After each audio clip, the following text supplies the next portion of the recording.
What's up? What's up? What's up, y'all? It's your man Stephen Bardo coming at you with another pregame sauce. Merry Christmas to everyone.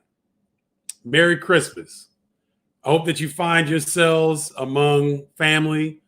I hope that you feel grateful for today. It's been a challenging year. We've only got one more week in 2020. So let's start this last week of 2020 off with a bang, having a great time on Christmas. So Merry Christmas to all of you guys, and I hope you enjoy your day. So let's get at it here. The pregame sauce, y'all. First game up, Wisconsin and at Michigan State. This is a good one. This is on Big Fox today in about 13 minutes. And so these teams are kind of going different directions. Wisconsin is playing extremely well. Only one loss on the season was a last-second tip-in against Marquette, where they were at Marquette, but they have been playing very, very well and trending up, where Michigan State is coming off a disappointing loss at Northwestern. Christy Winters, Scott, happy Merry Christmas. Good to see you. So the keys in this game, in my opinion, Micah Potter for Wisconsin leads the Badgers in rebounding and scoring, and he's a tough matchup because he can do a lot of different things. And Michigan State, kind of reeling a little bit. Joey Hauser sprained his knee last weekend against Northwestern. They're hopeful that he'll come back today. And so you got Michigan State that's reeling a little bit, struggling. They weren't happy with their effort at Northwestern. I think people understand now that wasn't such a fluke game because Northwestern is a lot better than people think. They go to Indiana and beat Indiana. So Michigan State really looking for a bounce back game today. Merry Christmas, Kay Haven. Good to see you. So expect the Spartans to come out and play extremely well. I don't know. This Wisconsin team is so good. They're so old. They're veterans. They start 5 seniors. I'm not going to make a pick in this game, but make sure you watch that one. That one's coming up in about 11 minutes. I've got Maryland at Purdue, 1:30 on FS1. This is an interesting matchup because Maryland coming in off of a win against LaSalle. They kind of are trying to lick their wounds a little bit, trying to get better incrementally. They play pretty well against LaSalle, but this is a different animal. Purdue poses a big threat up front with Travion Williams and Zach Edey. How will Maryland combat the size of Purdue up front? So for me, the keys are Maryland's outside shooting. Eric Ayala had a season high against LaSalle. He got to the free throw line. He was 13 of 15 from the free throw line. So a lot of times when scorers get to the line, that tends to elevate their confidence. So can Daryl Morcell, can Aaron Wiggins, can Dante Scott shoot the three effectively against Purdue, which is a really good defensive squad? And on Purdue's side, can they take care of the rock? Because Maryland's going to throw a lot of different looks at you, a lot of different pressures. Eric Hunter is usually pretty solid with the rock. Sasha as well. Can these guys handle the pressure, the three-quarter court, the half-court run and jump, all the different things that Maryland will throw at Purdue? Can they take care of the basketball? This will be a good game, guys. I mean, all the games in Big Ten this year are excellent, right? Because that's just what the conference is. It's a great conference. Top to bottom, it's deep. It's the deepest conference in the country. So this is going to be a very good game. A contrast in the styles a little bit. Purdue a little bit more old school. Want to go inside out. They want to get paint touches. They'll shoot the three as much as anybody, but they love to get the rock into the paint. Raphael Davis, Merry Christmas, brother. Good to see you. Magic Mike 32. BR Int 6270. Good to see you. Thanks for joining. So Maryland outside shooting, Purdue taking care of the rock. Those are the keys to that one. The third game in the Big Ten today. Michigan at Nebraska, 5 p.m. Big Ten Network. Nebraska is an improved team. They've got a lot of transfers, and what Fred Hoiberg has talked about. One of the things is my hoopers out here, my former hoopers out here, y'all know that chemistry is everything, right? And so when you have a lot of different players, that come in from transfers, or they were sitting out a season, like Delano Banton. Shamil Stevenson sat out for a season. Teddy Allen is a dynamic scorer. He's a transfer. So when you have all these guys, McGowan's is a transfer. When you have these transfers, they've got to develop trust. And the only way you develop trust is going through the fire.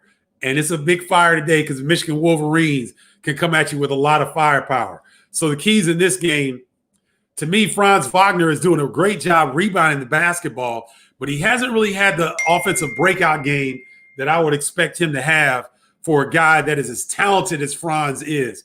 At 6'9", he can do a little bit of everything. I think he's pressing a little bit, but this could be the game that he busts out. Nebraska, second half toughness. They don't lack toughness. I'm going back to that chemistry piece where you have a lot of new players on your team from different backgrounds. They've got to have a common trial by fire. Let me say it like that.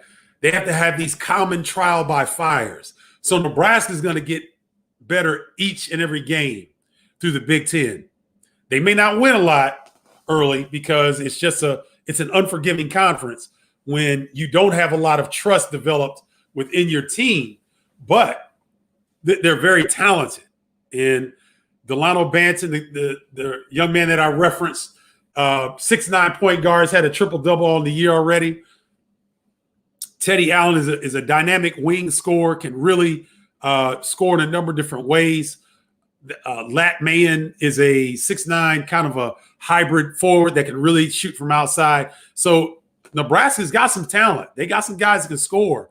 It's just, can they develop that chemistry in the second half? That's when they seem to have problems, okay?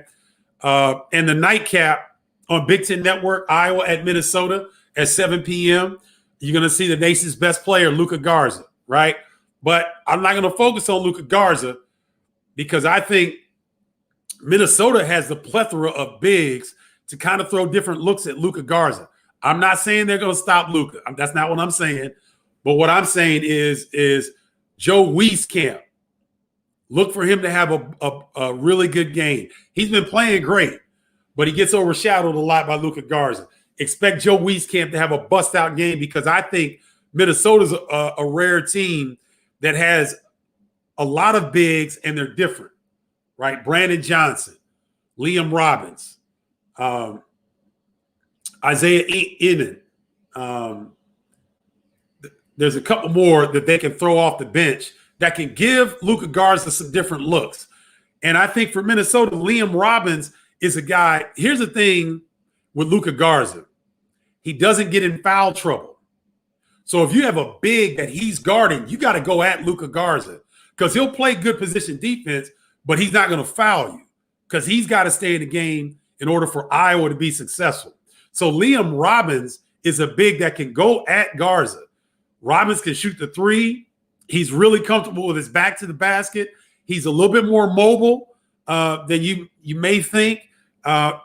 This is a good matchup today for Luka Garza. Liam Robbins he's tough, right? He's physical. He can shoot the three. He can play with his back to the basket. I'm not saying he's Luka Garza by no stretch of imagination, but he's a quality big. And so watch Liam Robbins today because all these centers that go up against Luka Garza, they're bringing their A game. He's the best player in the country. Anytime you go up against the best, you want to put your best foot forward. Liam Robbins will watch him. Those would be the keys for today's game. So let me run through this really quickly and I'll get to the questions. First game up on tap in about 4 minutes, Wisconsin at Michigan State on Big Fox, not FS1. This is Big Fox. Keys to that one, watch Micah Potter of Wisconsin and Joey Hauser of Michigan State. Next game up, this is the one I'll be calling, Maryland at Purdue at 1:30 Central Standard Time on FS1. The keys in that one, can Maryland find their outside shooting touch, and can Purdue take care of the basketball against Maryland's changing defenses? Third game on the slate, Michigan at Nebraska at Big Ten Network at 5 p.m. Central Standard Time. Keys to that one, I expect Franz Wagner to have a bust-out game for Michigan, and can Nebraska continued to develop that cohesiveness, that chemistry in the second half with all their new players. And in the nightcap, probably the Iowa and Wisconsin, I would say the two best teams in the Big Ten. So Iowa, best team in the Big Ten at Minnesota, 7 p.m., Big Ten Network. Keys to this one, Joe Wieskamp having a bust-out game for Iowa. Luka Garza's going to get his. He always does. Haven't seen anybody stop him yet. But I expect Joe Wieskamp have a bust-out game. Watch Liam Robbins from Minnesota. This big fella can play, and he matches up pretty well with Luka Garza, and Minnesota has some other bigs that they can give Garza different looks. So that's the lineup. Let me get to the questions real quick. Happy holidays. What's up, Don Green? Got that Saluki Burgundy. I see you, Michael Payne. Yeah, I guess it is Saluki Burgundy. And you know what? Big up to the SIU Salukis with a huge road win at Butler earlier this week. So yeah, all right, Michael Payne, I'll go with that. Merry Christmas, Kevin White, Don Green. Merry Christmas, OJ Smith. Merry Christmas to you, Carol Poquette. Merry Christmas. Had a great Christmas Eve watching the Flying Illini take down the Hoosiers. Then the special about the shot. Yeah, that was a good one. We did that a couple years ago, Carol, and that's still running. It's pretty good. You're off to a good year with all your projections. Love your treatise on the Huskers. Do not sleep on them. I have lost track of who is and who is not in the Big Ten. Best wishes going forward. Thank you very much for that. Shannon Williams, Merry Christmas to you, brother. Good to see you. Nungy may be key to an Iowa game. Jack Nungy, as Michael Payne, a proud Iowa Hawkeye alum, former Hawkeye great. Jack Nungy is a 6'11" guy who can play inside out as well. He seems to me more comfortable facing the basket than with his back to the basket. So him countering Luka Garza today, Michael Payne bringing up a good point. Thank you, Michael. Love it how much info you give us about the games and players. Yeah, Carol, because I want you guys – the reason I do these is so that when you guys watch these games, you have something that you can look at and kind of pay attention to as you watch the overall game. Because then when you talk to your friends, you sound knowledgeable. You sound like you know what you're talking about. That's why I give you these. This is your Christmas present for taking your time and supporting me in what I'm doing. Gailey Tucker, Stan T.O., Matt Gertzmeyer, TB3865. Merry Christmas. Thank you guys for jumping on. Aaron Janowski, good morning, people. Merry Christmas to those who celebrate. Merry Christmas to you, Aaron. Speedy recovery on that MCL tear. Maroon and white, baby. That's got to be somebody from SIU. So I was doing this more for red for Christmas. But for you SIU folks, since I grew up in SIU country, I'm a Carbondale native. My dad is a former SIU great. My other father, Dr. Seymour Bryson, was a former SIU great. So you know what? SIU, there it is. SIU colors. So that'll do it for this pregame sauce. Check us out. Fox, Big Fox right now with Michigan State, Wisconsin, 1:30 FS1. Maryland at Purdue. Me and Lisa Byington will be on the 1s and 2s for that one. 5 o'clock Central Standard Time on Big Ten Network. Michigan travels to Nebraska. And then in the nightcap at 7 p.m. on Big Ten Network, Iowa visits Minnesota. You guys, I love you all. Have a great, great Christmas. Enjoy yourselves and enjoy the great basketball that's on today. Love y'all. Merry Christmas. Peace.